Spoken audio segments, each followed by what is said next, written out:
On any given day, we have two choices. We can either focus on the positive or play defense against the negative. One of them comes with a whole bunch of benefits, while the other one usually just comes with a bad mood. Which one are you going to choose?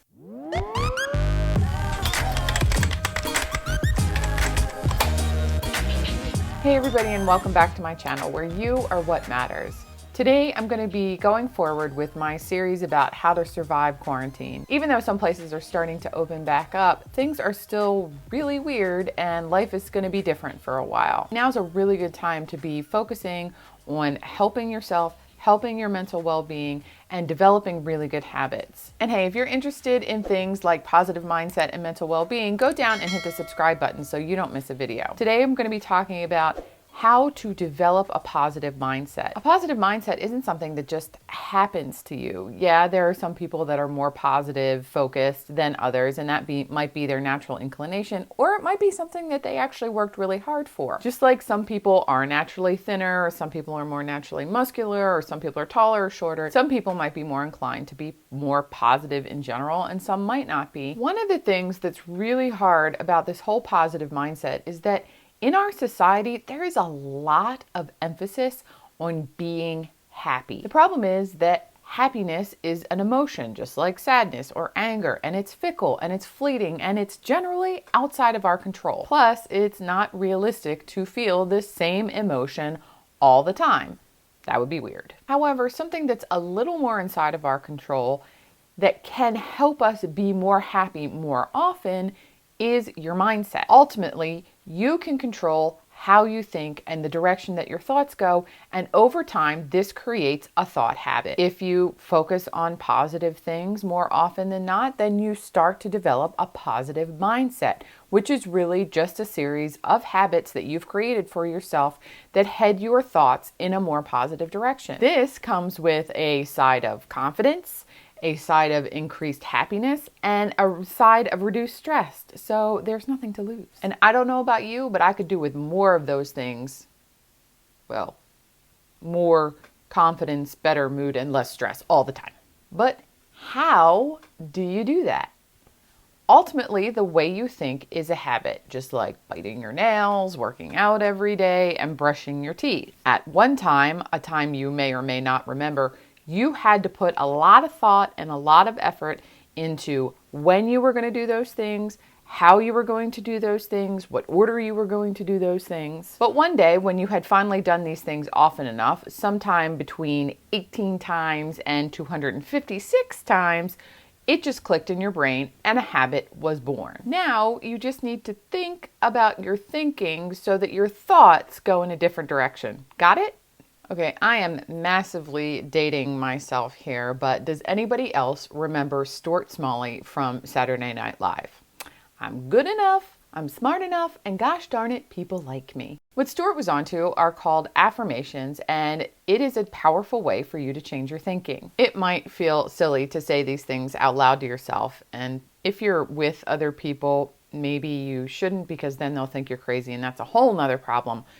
But if you're by yourself, it can help you overcome that inner mean girl that's talking to you.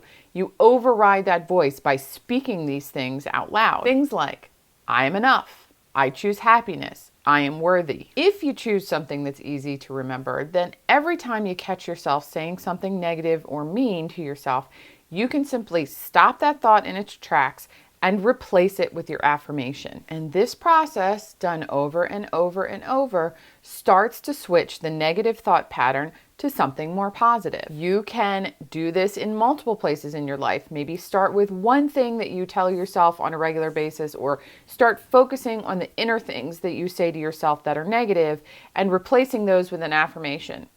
Then maybe if you start noticing yourself judging other people, or you start thinking negatively about your work or about other people, then you can switch those thoughts into affirmations or other positive sayings, and that way you start to build a positive mindset. You know that whole thing about finding the silver lining? It turns out that's actually really good advice. We are evolutionarily programmed to find the negative. It is something that helped early man survive. If you think about it, if you happen to remember all of the places and all of the horrible things that happened to you, you are not likely to repeat those things. You're not going to go to the places where you were attacked, and you're not going to eat those berries that made you sick last time. However, in our modern day, this turns into ruminating about a fight, and that's not actually going to help you in any real way. But our brains are not catching up with our modern day society. So to help combat this tendency towards negative thinking, we have to do a little bit more work to find the positive side of things. And it's really easiest to start with the very, very simple things in your life. Forgot to take your lunch to work? Now you get to go out with friends, and it makes sure you get away from your desk for a little while. Stuck in traffic? More time to listen to your favorite podcast. Stuck at home during a global pandemic? More time to clean or rest or take up your favorite hobby. Again, this is another habit training exercise. The more that you make yourself look for and focus on the bright side, the more you will focus and look on the bright side. It will become easier, and you will start doing it automatically. The second part of that step, focusing on the bright side and looking for it, is very, very important. But there is more to it that will be even more helpful. And that is actually taking in the positive. Because I said we're not only wired to focus on the negative, but we're also wired to dwell on the negative. So we never forget all of the horrible things that have happened to us. So yay, I guess. In order to help counteract this evolutionary skill, superpower, giant pain in the butt, is to make a habit of dwelling on the positive. When something good happens to you, take a moment and enjoy it. We rarely do this. For example, let's say you posted a blog post and you got 21 comments, and 20 of the comments were good and one of them was negative. Which one would you dwell on? The 20 or the 1? Now, you might want to focus on the 20 positive ones, and you might try to focus on the 20 positive ones, but that one negative one, your brain's going to get a hold on it, and it's just going to gnaw on it like a dog with a bone. In order to help prevent this from happening and to overwhelm your mind with positive things instead of negative, go back and read all of the good comments and absorb them. Be grateful for them. Enjoy them. Remember them. We often blow off the positive things people say to us. Think about the last time you got a compliment. Did you really absorb that? Did you take it in? Did you think about it later? Or did you just kind of dismiss it? There is nothing wrong with enjoying something nice someone said to you. Unless they're buttering you up for a business deal, it was probably sincere. So just take it in, remember it, enjoy it, and let it help you switch your mindset. Have you ever heard the phrase, hang out with 4 broke guys and you'll be the 5th? Well, if you hang out with 4 negative people, you will also be the 5th. Hell, even if you only hang out with 1 negative person, it will still probably really affect you. Because we absorb the habits and the behaviors of the people around us. Again, it's another evolutionary thing. In ancient times, being kicked out of the tribe was equivalent to a death sentence. And so you would have found pretty much any way you could to fit in with everyone else. And this includes adapting your behavior to those around you. Basically, acting like them so you can all get along. It doesn't all have to be negative, though. You don't have to say, well, I'm stuck in this negative environment, so I'm doomed to act negatively. You can use this groupthink mentality to your advantage. Just make sure that you hang around with people as much as you can who act and think the way that you want to. People that are focused in the direction that you want to head. This will have a natural and passive impact on you.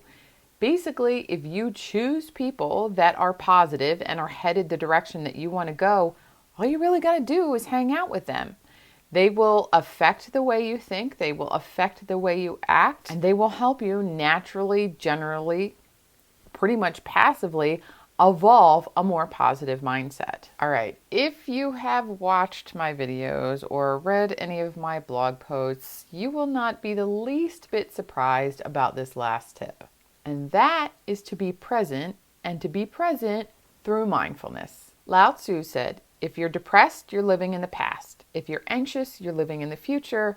And if you are at peace, you are living in the present. In order to get to the peace that he is talking about, you need to bring yourself to the present. And you can do that through breathing exercises. This takes you out of thinking about negative things that happened to you in the past or thinking about all of the things that could happen to you in the future. I've talked a lot about stress relief and mindfulness techniques that will help you bring you back to the here and now. And I'm going to link that video up in the cards. But really, any stress relief, mindfulness, breathing, physical exercise that helps bring you back to the present will do. The key here is remembering to do it. It is so easy for us to get caught up in our thoughts. I mean, we live in our heads 24/7 and there's not much we can do about it. It can be very easy to just wander off with your thoughts and let them take control. Here's where I recommend some systems. You can set some alarms or you can plan certain times a day, like around meals or your shower or whatever, something that you're doing every day, where you intentionally start focusing on the now. Even when you sit down to get some work done, you know at the end of this, you're going to need to take a break at some point. So instead of just kind of letting that happen to you, set a timer on your phone. This will cause you to remember that you need to take a break because we're all guilty of just kind of skipping over break time. But it will also be a reminder for you to take a little bit of mindfulness to bring you out of whatever you were absorbed in and get you back to the present. And then you can go off and enjoy your break just a little bit more. Also, when whatever you chose to stop you and bring you back to the present comes up, your alarm or your time of day, take a moment to separate yourself from your thoughts. Notice, what were you thinking about? How did that make you feel? Were you headed in a positive direction for the most part?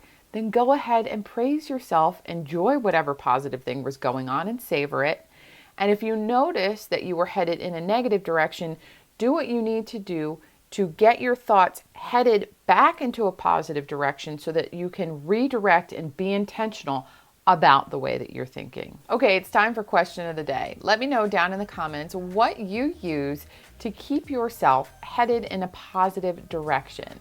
Is it a way that you think? Is it an activity? Is it an affirmation? I really want to know, so let me know down in the comments. Hey, thanks for watching. I hope you enjoyed this video. If you did, go ahead down and hit the like button and also hit the subscribe button so you make sure you don't miss a video. If you're interested in more information about this topic, check out the show notes because there'll be a link to several articles that I wrote about this particular topic. Also, there'll be a link so you can sign up for my free 5 Days to Less Stress email program, and also a link so you can get on my calendar for your free call with me.